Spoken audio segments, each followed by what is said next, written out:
Right, I brought the big tomatoes in. They're quite tall and they were getting to the stage where they were almost too big to be moved, so I brought these in. And this early courgette seemed to be hopefully getting an early courgette. Seems a lot of effort for one courgette, but there's more coming, so that's good. Everything else looks okay, so doing alright. And I've sorted these barrels out. So this one is, as you can probably tell, it's the fact that it's spinning. It's actually siphoning and pulling out of this one, and then this one should be pulling out of that one. So the rain will go in, will go into that one, and then these two will level it. But I can always tinker with it if there's a problem with it. But yeah, that one's filling up nicely. I've put the netting on this one to match the netting on this side, and I have this board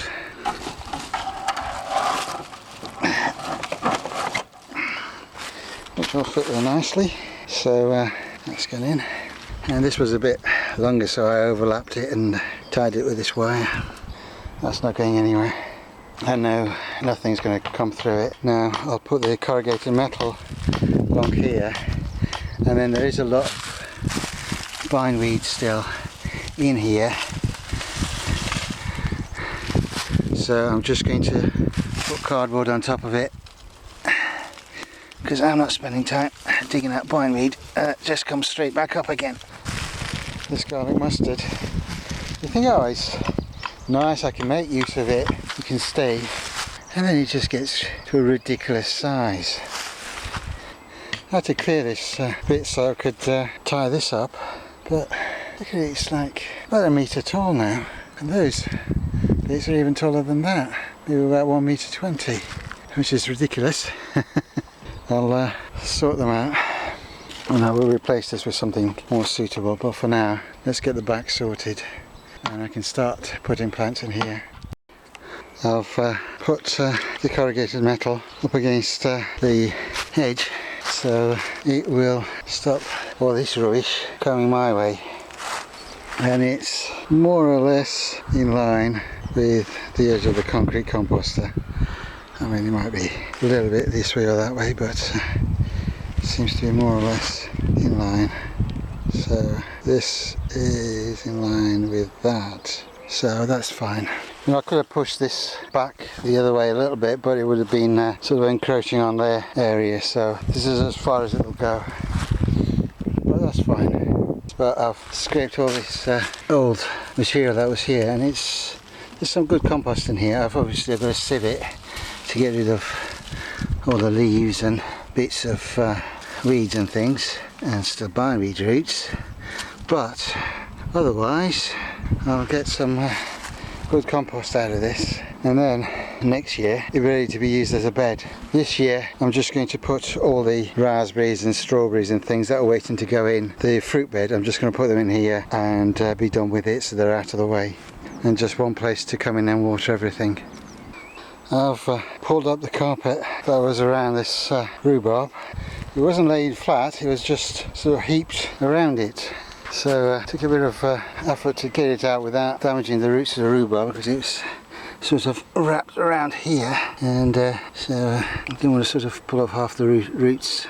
That was a big bruiser, and it's heavy. But now that this area is cleared, I can bring the baths in and get stuff sorted. I've emptied this bath that was on the side of the fruit bed, and put all the soil from it into these big pots. It's quite a few big pots. So now I've got to move this to go by the side of the Asndesons shelter. Right, so that's gone, and it was actually put in quite deep. It wasn't above the level of the ground, and you can see all the weed roots that were growing underneath it. You can't pull these out because there was a heavy great bath on top of it. And like this bramble, I couldn't dig out because its roots are down here. But now that it's exposed, its days are numbered. You're coming out, my friend. And just to show you what's going to happen, where we had the bath, I'll put some of the soil back and level this off, and then I will put the 2 blueberry barrels here. I'll go one there and another one will go there, so there'll be a little bit of a gap between them.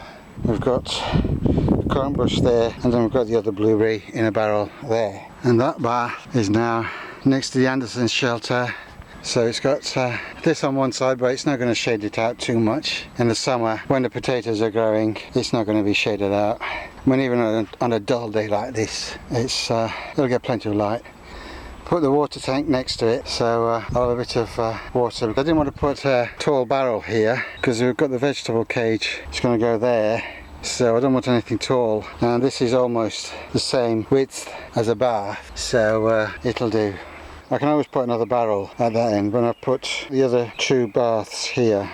Now, I have cheated and I've reused the carpet, but I've laid it flat because the weeds won't stand to reason. Any little gaps, they will get in and give me grief. And even up there, they will start growing there, but I can get in behind and pull them from there, and then by the time they come back again, it'll be a while. Hopefully there won't be any brambles and nasties rooting in. I mean, obviously they like to sort of root on the things that they know that nobody can shift them. Well, I'm not going to put wood chips on top of this, it's just going to stay as carpet. Obviously it'll get a bit of dirt and things on it, but there won't be enough of a build-up for perennial weeds to get a root in. I'll get the other baths in and then I'll level these and fill them.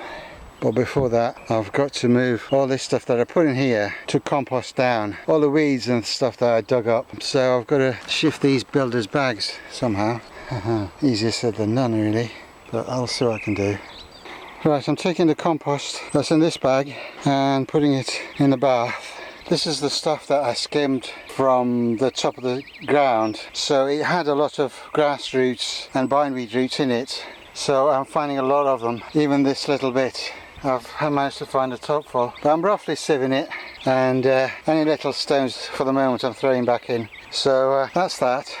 So now it's ready to put the potatoes in, and I need to put the potatoes in here so that I can cover them up from what's left in this bag, and then I can move that bag and put the other baths here. And then I can fill those from the other bags that are around. Covered in weeds, but they are around. And those are the older ones. That's the oldest, that's the second oldest. So these are relatively recent, I mean that's the most recent. So those should have fewer weed roots in it, those 2 at the back. I've still got that big bag of fertiliser that was in the shed when I took over the allotments.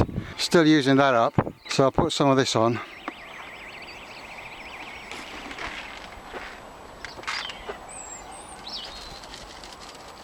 Roughly mix that in. I've got 10 Charlotte seed potatoes. I'm not going to worry about spacing. I'll just put it in to make the best effective use of the space in the bath, because I've got nowhere else to put the extras and not throwing them away, so you'll just have to make the best use of this space. So that's the Charlotte close to the Asndesons shelter, and I'll just cover that up. Last night it rained, so I deliberately didn't cover it with mulch to let it get a good drink. But now I can cover it with a mulch of leaves. And that will protect the soil and let the potatoes, support the potatoes as they come up. And I will add a little bit more later on when the potatoes have poke their heads up. I will add a bit more mulch, and that will protect any tubers from sunlight. But one very important job is we have rats that come in and dig up potatoes. We have badgers that come in and dig things up. Now foxes dig things up and poop in it. So I put this on last night and I'm putting it back on again. Then no critters can come in and cause mischief. Otherwise I come back and find a hole with a turd in it. So this will stop that. Once the potatoes started growing, it won't be such a problem. It's just at the beginning when these things are fresh. I like to do that. Once everything's settled down and the potatoes have started growing, I can take this off. I've just dug up this lemon balm that was here in the path next to this bath, so I can put it up in a pot and manage it, because it's getting a bit big and weedy, so I can take little pieces like this off, pull the weeds off and plant these. Okay, this plant is this has been overrun by weeds, so I'll turn it around so you can actually look at the roots. Now, lemon balm is related to mint, and it has the same spreading habit as mint. So if you put it in the ground, it'll spread everywhere, which is why I've dug it up so I can put it in pots, because they do get everywhere.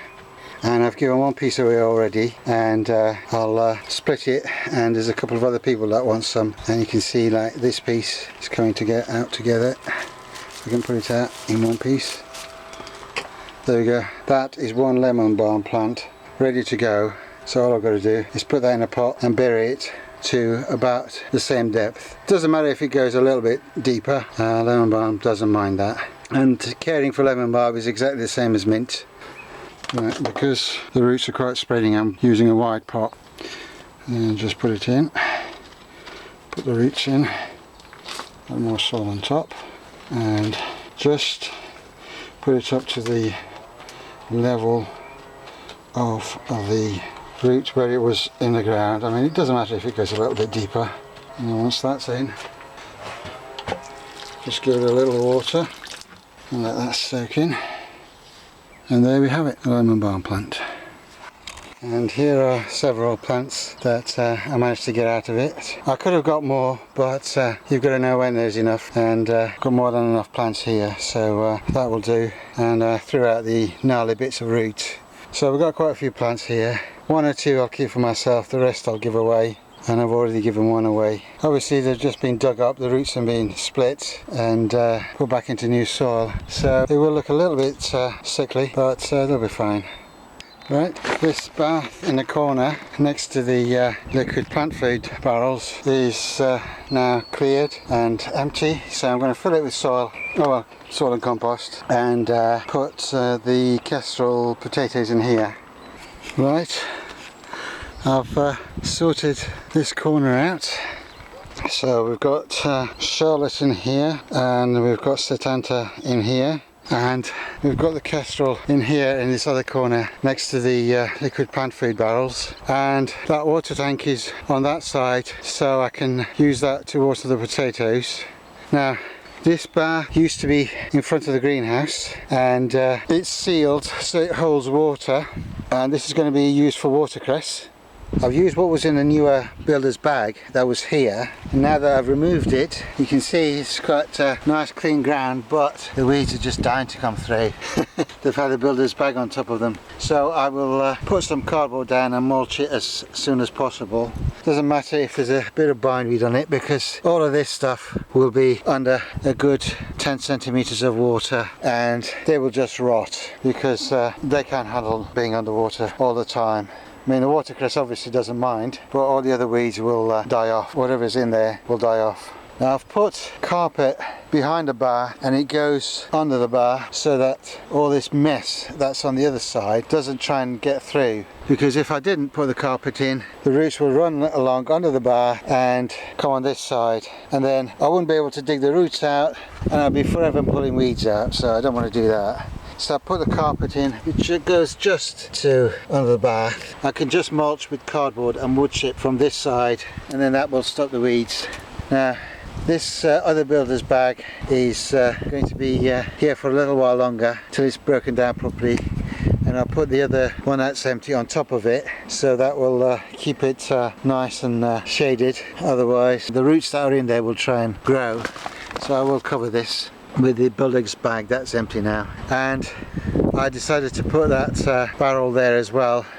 Now, it's under the apple tree, and obviously it's going to collect leaves and the odd apple will fall in there as well, but that's okay. That can then be used to top up the watercress bed, and it can also be used to top up and feed the potatoes, because that will not be enough to water the potatoes through the summer. We're due for a long dry spell, and when we're due for rains, I will add some lime to this to prepare it for the watercress. Disturb the little critters. They'll be fine, and I'll let the water level come up gradually with rainwater, and any critters that don't like it will actually have the opportunity to move out. Whereas if I went and filled it with a hose pipe now, they'd drown. I mean, things like worms will be alright, but as it fills up, they'll move up through the soil and eventually move out. This bath is slightly sloping so that when it fills up, excess water will run down this edge and under the apple tree. Any nutrients that get washed down will go in there and feed the apple tree. So let's get this area covered up before the weeds get any bright ideas. Right, that's all cardboarded. Obviously this area isn't, but I'll do that another day. Done around the rhubarb and between the rhubarb and the bar, so that should be alright. It's all cardboarded, and I'll put the wood chips on quick because it's windy and don't want the wind to blow the cardboard all over the place, so I'll do that and bring you back. This area is done and it's mulched with cardboard and wood chips around the rhubarb and the baths. So that should give the weeds a bit of a hard time. I never say it'll stop them completely, but it'll slow them down considerably, and then I can deal with the stragglers that come up rather than have to deal with this. It's easier to deal with a weed coming through that than this stuff that's coming through exposed ground that's not covered. If we didn't have a wood chip shortage, I'd cover the whole lot, but there's not a lot of wood chips around at the moment. I've taken the front off this bed and scraped up most of the leaf mould, the unfinished stuff. I've put into these 2 barrels and I've cardboarded underneath it. There's still a few bits left, so I'm scraping that up. And then I've found that there is actually a carrier bag with something in it, so I've got to excavate that first carefully, find out what it is, and then I can get this sorted out. I just put this netting and bricks on it just to stop the winds because they are quite light. It does blow around quite a bit, so I didn't want to lose half of them because I would use some of it to mulch the pots in the greenhouse and other things. So they will be partially used and a little bit will be left to rot down and be used next year. The power tools have been going all day, so I had to do a voiceover. I spread some powdered lime on the watercress bath and then I watered it in so it wouldn't blow away. It's simpler and quicker than dissolving it in water. Right, I got sick of digging out roots out of this area. I filled 4 of these tubs, and it's not a small one. I mean, compare that to my size 8 boot. It's a fair size tub and I filled 4 of them. This is the 5th. And I was still finding more, so I've chosen the nuclear option of putting plastic down. Now this was plastic that was destined for the dump, so we'll get a few more years out of it before then it goes and gets burnt. I mean, it's got holes in it there, here and there, and bigger holes in it there, but gift horse and all that, I'll work with what I've got, and I can use this area to put the salad crops in. I've used this bit of fencing that was the trellis that was over there, so I've used that as a support to support the net, which will go on later, and I've used this wire to support the net because it wasn't quite wide enough to go right across the bed, so I've strung another wire across and tied that across to the posts and to that wire at strategic points, and this will support the net better than hoops will, because 2 problems with hoops: if there's heavy snow they can drop, and pigeons have learnt that if they sit on it they can force the net down and then they can munch on whatever's within reach. But with this I'm putting in a fair bit of force, you know, unless we get an ostrich coming and sitting on it, don't think it's going to go anywhere. That is not going to be bothered by any pigeons. So the next thing is to put the net on it. Okay, the netting is on, so now any snow or anything that lands on this, the netting can't go very far. Even if they land on a netting, it will hold firm. And I've folded over what was left because this was a 4 by 4 meter net. So the bit that was left over I just folded over so it doubles up on this side, then it goes back along this top. So there's 2 layers on top and another layer at the front, so even if it gets a tear in it, nothing is going to go through, because even if it gets a tear in one bit, the other bit will still hold it. And I've just, for the moment, put some bamboo canes just to weigh it down, because bamboo canes are too light. I want something a little bit heavier, but not too heavy. I've got some metal tubes that are just about the right weight, but they're on the other plot, so I'm not going to do that today. And I made something for the sides, so all I've got to do when I want to use it is take it out around there, So it's just a piece of metal that goes around that, holds that in place. I can just go in, do what I want to do, and do that. And there's another one on the other side. This one is simple, same thing. Just that holds that in place. So no pigeons are going to fly in under that. And once they get the other tubes and they just pull this down a little bit more, this will be fine. Now, I haven't made anything too elaborate because I'm still not 100% sure that the salad crops will grow well here, because there's a privet and there's a lot of privet roots down there. So I'm not spending time making something elaborate and then find out that this bed isn't suitable for them. So if I have problems with growing salads in this bed, then I can put something else in. Everything else is in one piece, so it can be reused somewhere else. So I'm pleased with that. And here it is, the finished article. All of these plants need to be transplanted into their final homes in a few days, so everything's out of the greenhouse, and in here all the brassicas, lettuces, sweet corn there, and some of the butternut squashes that will go with it, and the courgettes. But yeah, I'm pleased with that. I can just undo that, get in, lift the net, get in, do what I want to do, put it back, and it's safe from pigeons. This corner, which had the liquid plant food barrels, well, it still does, I've got some in there, and now that the potatoes are showing up, I need to move these boards and put them there, because this thing does not stand to reason. It just keeps growing and coming this way, and I cut it and it keeps growing. So I'm going to put these boards along this edge and along that back edge, and that will keep the worst of all those weeds which are coming in from the other side. It will keep the worst of them out of my way. So I've got to empty that barrel and I've got to empty this barrel. This one is a water barrel which I will use to water these potatoes and the other ones. So that's okay, that can stay there. So we've got the kestrel potatoes coming up, but what I don't want is this thing coming over and covering it. So it's got to go.